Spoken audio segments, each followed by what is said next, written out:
Зат баласы туылғаннан қоршаған ортаны есту, көру мүшелері арқылы танып біледі.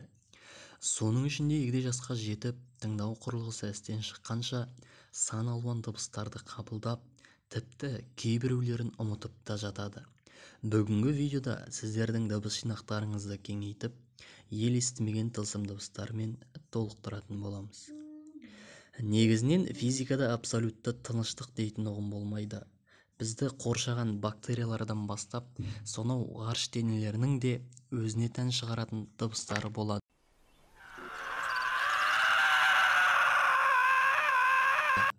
Вакуумде мүлдем дыбыс естілмейтіндіктен, олар бізге электр толқындары арқылы жетеді. Сондықтан адам баласы оларды күнделікті өмірде ести алмайды. Ғалымдардың арқасында электр толқындарын бастапқы дыбыс күйіне келтіретін құрылғы ойлап табылған болатын. Сол арқылы күннің, айдың, ғаламшарлардың шығаратын дыбыстарын тыңдау мүмкіндігі берілді. Олай болса, осынау керемет те қорқынышты дыбыстарды тыңдап көрейік.